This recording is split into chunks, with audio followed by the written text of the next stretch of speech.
یہ الہدا کیوں، قرآن کیوں دیا گیا؟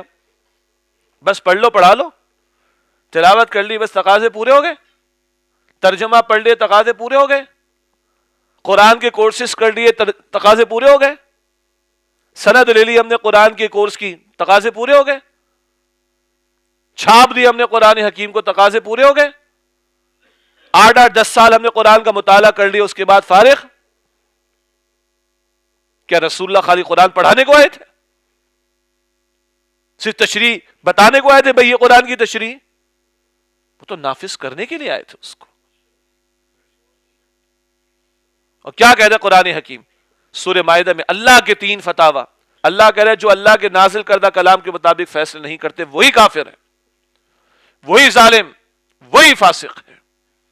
اس 5.5-6 فٹ کے وجود پر میرا اختیار، اللہ کا تقاضا میرے سامنے آ رہا ہے، میں عمل نہیں کر رہا، یہ فتوے میرے لیے، میرے گھر پر میرے اختیار ہے، گھر سے متعلق کچھ احکامات ہیں، میں عمل درآمد کر اور کرا سکتا ہوں، نہیں کرتا یہ میرے لیے۔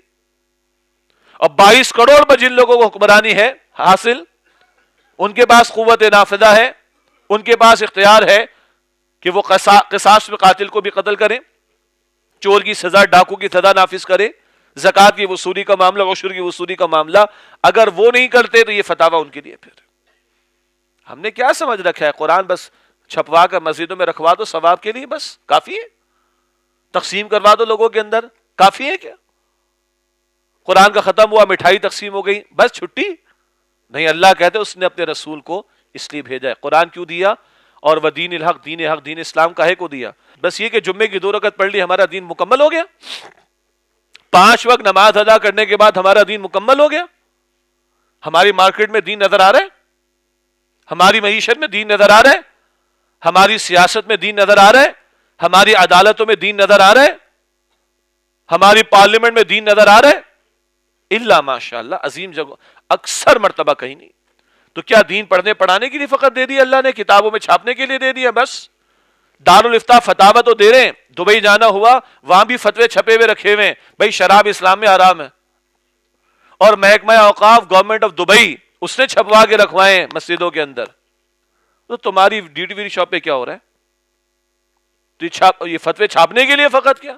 یہی ہمارے بھی، آپ علماء سے جا کے فتوا لے، فتوا تو وہ دے دیں گے، لکھا ہوا دیں گے نا۔ آپ پوچھیں بھائی چور کی سزا کیا ہے، وہ فتوا آپ کو دے دیں گے نا، بھائی چور کی یہ سزا ہے۔ تو کیا چوری نہیں ہو رہی ہمارے ملک میں؟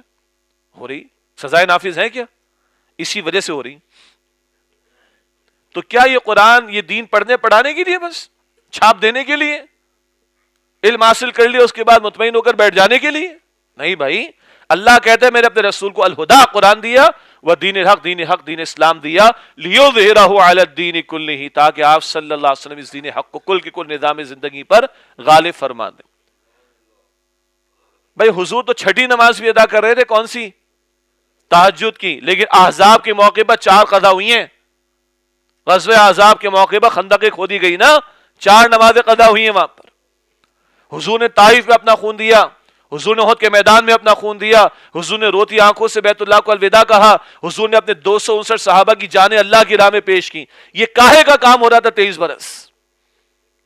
کیا مکے میں صرف نمازیں پڑھتے تو مسئلہ ہوتا؟ پڑھ لیتے؟ کاہے کو ہجرت کی اللہ کے رسول علیہ السلام؟ کاہے کو تلوار اٹھائی؟ کاہے کو باطل سے ٹکرایا اپنی جماعت کو؟ کاہے کو اپنے صحابہ کی لاشیں اٹھائے؟ کیا اس سب کو آج امت فراموش کیے بیٹھے رہے گی کیا؟ یہ مشن تھا رسالت مآب علیہ السلام کا، میری زندگی کا مقصد تیرے دی کی سرفرازی، میں اسی لیے مسلمان، میں اسی لیے نمازی۔ یہ مشن ہے امام الانبیاء کا صلی اللہ علیہ وسلم۔ اب شروع میں کیا بات آئی تھی؟ کیوں وہ باتیں کہتے ہو جو تم کرتے نہیں؟ اللہ کو ناراض کر دینے والی یہ بات کہ تم وہ کہو جو تم کرتے نہیں ہو، دعوی محمد رسول اللہ کو ماننے کا صلی اللہ علیہ وسلم۔ آج تمہاری زندگیوں میں کیا نسبت ہے محمد رسول اللہ سے؟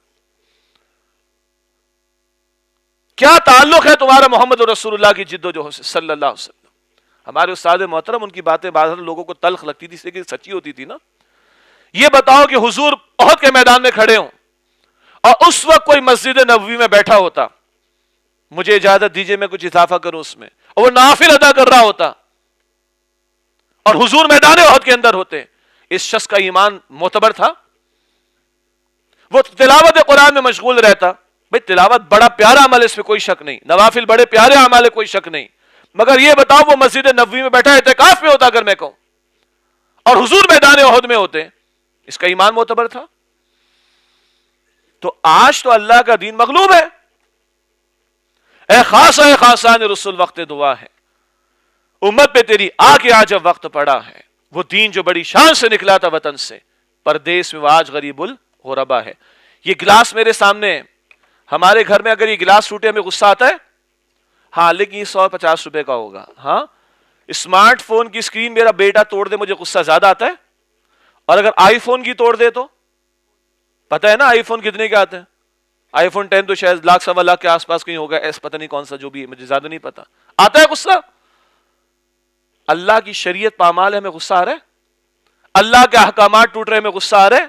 میں آرام سے پیٹ بھر کے کھاتا ہوں اور آرام سے سو بھی جاتا ہوں، کھائیے پیجیے سوئیے، کوئی مسئلہ نہیں، مگر مجھے غصہ گلاس کے ٹوٹنے پر آ رہا ہے، اسمارٹ فون کے ٹوٹنے پر آ رہا ہے، اللہ اور اللہ کے رسول سے جنگ جاری، سود کے نظام کے تحت۔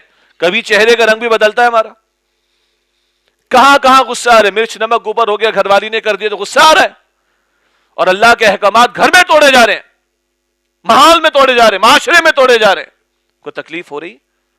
تو پھر ہم اپنا جائزہ لیں، لما تقولون ما لا تفعلون۔ خليل بالقرآن هو إمامنا على هداية الله